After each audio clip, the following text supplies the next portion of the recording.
Roger that. My name is Patrick Babacha.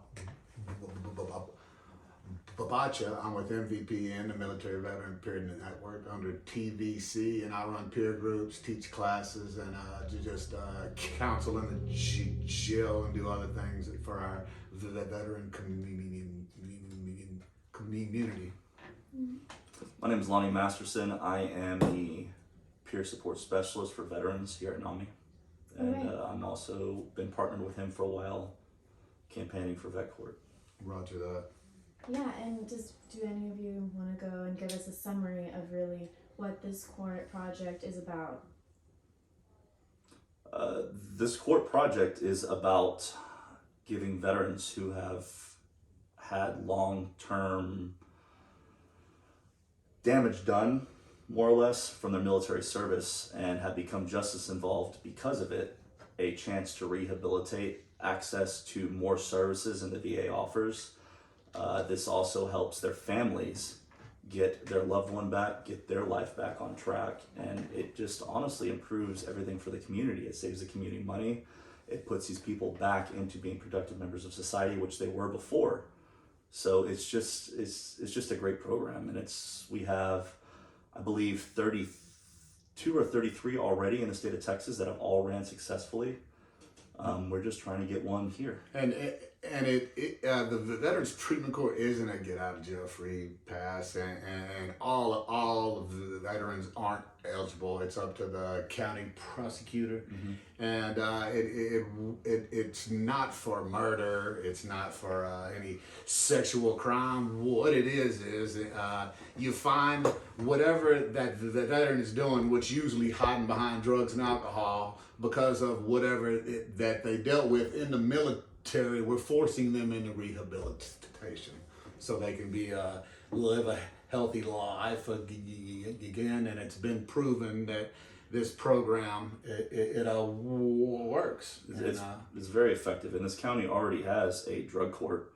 Roger that. And having something for veterans would just be an extra docket, and it would bring more money into the county. Absolutely. We've missed 2 grant cycles trying to just get the okay on this. Right.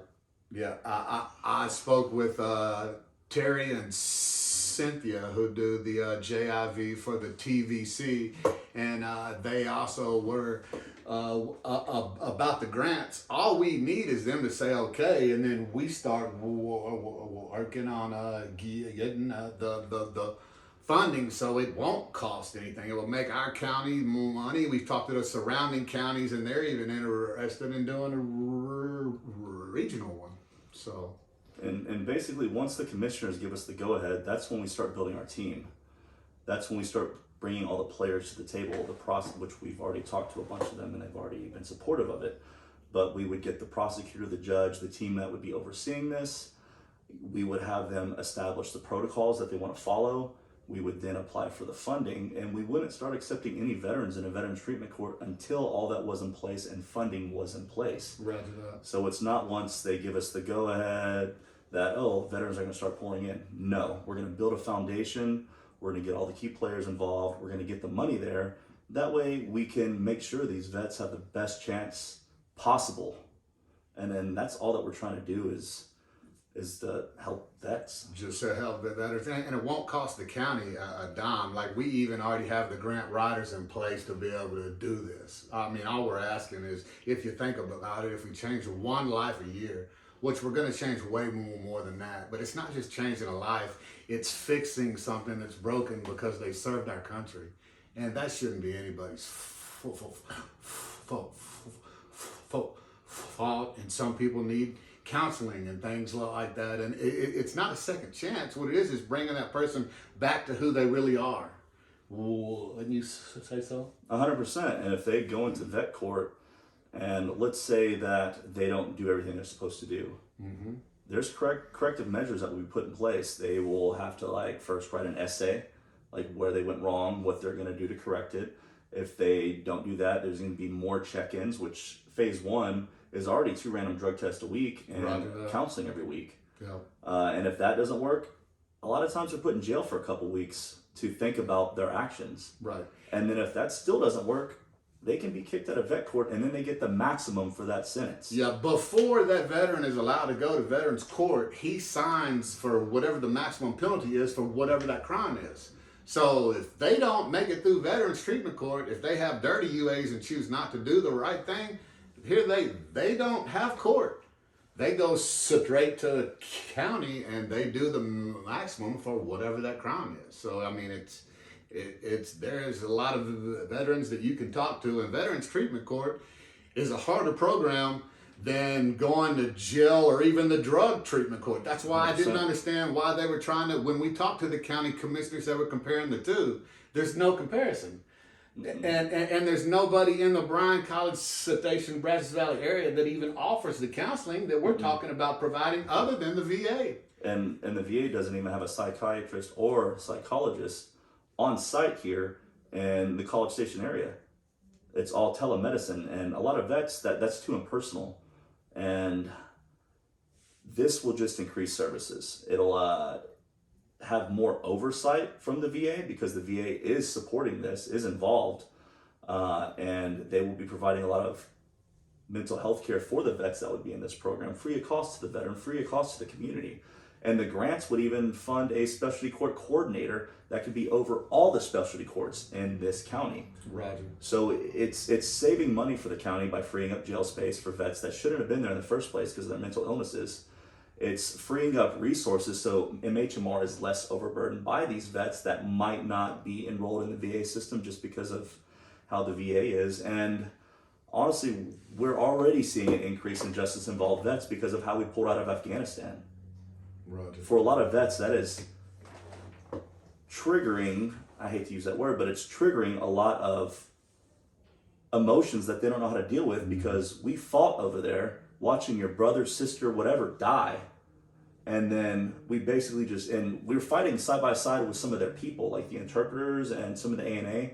And then we just pull out. And then on the news, you see, oh man, I know that guy. And he's being murdered for trusting in us. So I feel like we kind of betrayed them. It wasn't honest. And that just gives you even more feelings like, what were we doing over there? My brother died over there. My friend died over there. And I'm here. And I just don't know what to do. So they'll turn to drugs, alcohol, whatever. They'll become just as involved. They'll be reckless. And it's just something we need. It's something we have to have. We don't need it. We have to have this for our veterans. We owe it to the veterans for the sacrifices that they've made. If you send somebody over somewhere and they go to work for you and they get hurt on the job, you're liable to take care of them. And this is just emotional scars that need to be taken care of. Roger that. And we're not asking for money. We're asking for an okay to be able to help our population that really needs help right now. And we're gonna go get the money, and we're just trying to help. And we don't make a dime even when the grants are in place. But to see those veterans, he's been through a lot, I've been through a lot, so we know the other side. Well, we're trying to bring them over here, and that's it. 100%. Yeah, and did y'all want to talk more about the details of the types of services you want to implement, like for mental health? Well, we don't really, I think, want to go into the types of services as just, what do you think? It's in that press release. Okay. The general outline of what they're going to do is copied after Wake or McLennan County. So that's already in there. I will go into how vet court works is it forces the veteran into treatment. They're held accountable. The people that they're meeting with, their mental health specialists, whatever title they may hold, reports back to vet court on their progress, if they're actually trying, how they're doing, while still abiding by HIPAA. But it's forcing that veteran into letting go of control so he can actually grow. Because while that veteran is in his mental crisis, control is a big issue for vets, like especially when we're losing it, we try and hold on to it even more, and it's just making things worse. So vet court forces them to let go, forces them to be vulnerable essentially, so that those scars can start to heal and can start to be treated. And I've seen it work. it works. Any other county you go to, you can talk to them, it works. And with our veteran population that we have here, with Texas A&M, Old Army, with its history, like with the amount of Corps cadets and whatnot go to serve, Roger that. How can we say no to that? Because there's going to be more war. There always is. And we need this stuff in place to take care of the sons, the daughters, the future generation, and our current ones. So we need to do it now. And it's not just the veteran, it's the veteran's family. You know, it's the veteran's parents. It's anybody that veteran deals with, anybody that's loved that veteran before the military and after the military. And this rehabilitation is to get them more the man they were prior to the military, where you're living a healthier life and you have a clear head and you know that something isn't your fault, or how to deal with even a TBI, how to handle your PTSD, you know, whatever that is. It's the training to be able to go out and cope and just live a healthier lifestyle with your family and friends. Yeah, and like you mentioned before, we do have a crazy veteran population here in like the Brazos County, and it's just like, why do you think we don't have this in place already, this program? Well, people have been trying to, I think, implement something like this for A year. It's more than nine years. Oh, really? Oh, 9 Yes, years. no, and I kind of jumped in and started working with others. I would say back in 15, and it's just kind of been something that everybody's working on, but really hadn't had the. I guess I've always heard two things: the population and the money. Well, then we did a lot more research on a lot more things, including the counseling that I did in Sandy Point, and saw the veteran population coming through there. Lonnie and I got together and we're like, you know what, let's find out exactly what we need to make this happen. Lonnie did a bunch of research. We spent 9 to 10 months, because of the county commissioner's schedule, going in all their different offices and talking to them about how much we needed a veterans court. And I would say it lasted this long for the main reason of, after we had spent all those hours with all those meetings, we go to a meeting and they turn down the two that are the most for veterans court, that were just trying to do a meeting. You know, they're the most passionate too. If you're for veterans court, why would you not? They weren't giving them any power. They were just. It was just something to say somebody was trying to work towards a veterans court, and it just got turned into, all of a sudden we were doing a workshop. What have we been doing for 9 or 10 months? You know, we've been talking to them. We've already had those workshops. Irma already said she would do a resolution. Like, we thought it was going to be a yes vote, and then it got a little out of control when we were in there, and we're not proud of it. It just, I guess it's politics, and we're not good at it, because we're going to, you know, help our population and tell the truth. And there's been some misinformation that has been spread about it. I'm not going to mention names, but it has happened, and that has swayed the opinion of some of the people in the commissioner's office. Wait, I'm sorry. I'm just going to check something on my camera really quick. But this is going really well. Just making sure my Can I do the technical part after this? About the political part? Go through that. It's about the impact on the city. So she'll know, when she talks to them, she'll know more. So they can't BS her. You want to come sit in the middle? No, I'm sorry. I'll just, y'all doing good. This is good.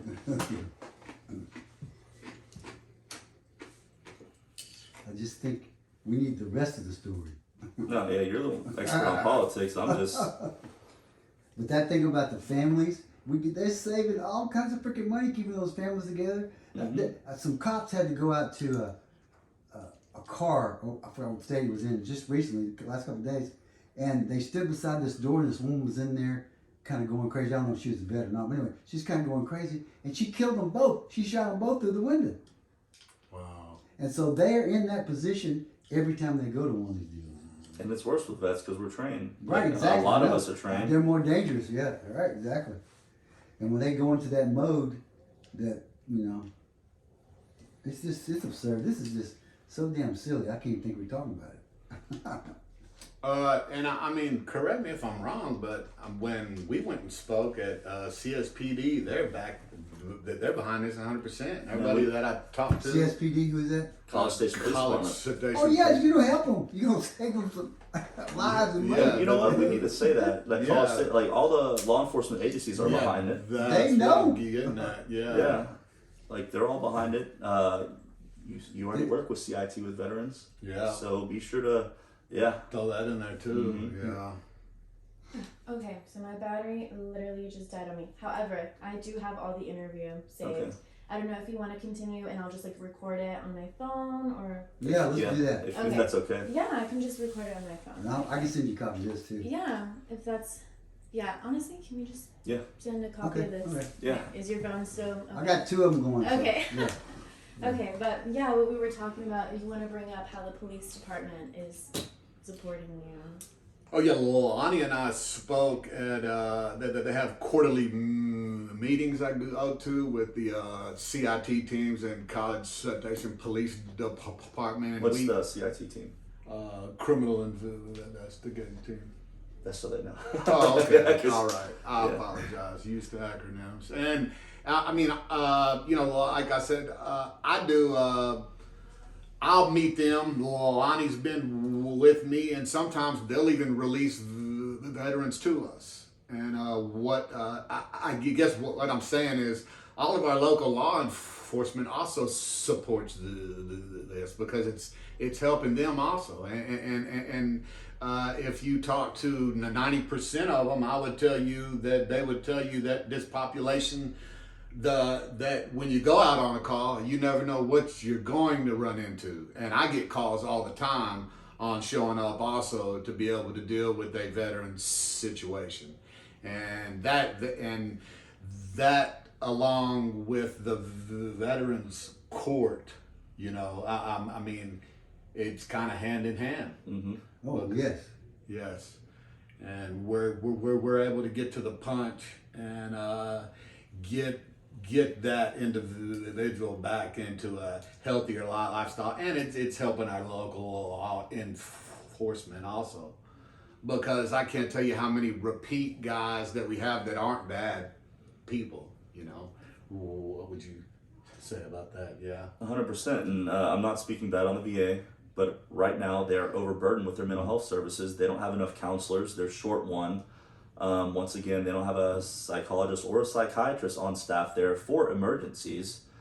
So everything is done via telemedicine, and a lot of times you can have, maybe if you're lucky, one mental health appointment a month for 30 minutes to an hour.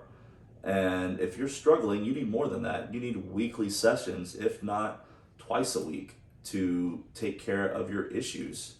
And vets just aren't getting that right now. And it then leads to that veteran self-medicating, and then a lot of times that leads to law enforcement involved. And then luckily these CIT cops will call Patrick, like, hey Patrick, we got this vet, can you come talk him down? Can you come speak to him? Patrick will go there, talk him down. Like you said, a lot of times they'll put him in his care, then Patrick will jump through hoops to get him services. Hey Lonnie, you know anything? Yeah, Patrick, we got this. Yeah. It's You get him coming to our groups, which is exactly what Veterans Court does also, except you don't get a choice whether or not you're going to show up at the groups. You're coming, and we'll see you at this time, you know. And he and I will be running the peer counseling side of it, and guess what else? We're free. You know, we're not asking for paychecks. We're just trying to get out there and help. And we even have services where if the vet's family is struggling financially, we can help out with that. We can figure out ways to get that taken care of, because until that vet has financial stability, his mental health isn't going to freaking improve. Roger. Like, it's going to stay where it is and get worse, because I've been through it. I struggled with my mental health at one point. There's still days when I do. I was a Navy corpsman with the Marines, 3rd Battalion, 5th Marines, staying in Afghanistan. A Navy corpsman is a combat medic, more or less. We practice combat medicine. I've seen a lot of stuff over there medically, kids, Marines, Afghanis, and when I got back, I struggled financially. I struggled with my PTSD. I've been justice involved. because of it. And until you can make sure that your family has a roof over their head, electricity, and food and clothes, it's only going to get worse. And vet court helps with that too. So and it doesn't cost the county anything. It saves them money. It frees up jail space. It frees up so much. It's not even funny. We just need them to say yes so we could start bringing money in. Another grant cycle was just approved specifically for vet court. So the sooner they say yes, the sooner we get this money, the sooner we can start helping vets. Roger that. Yeah. Okay. I think that was really good. I don't know if Can I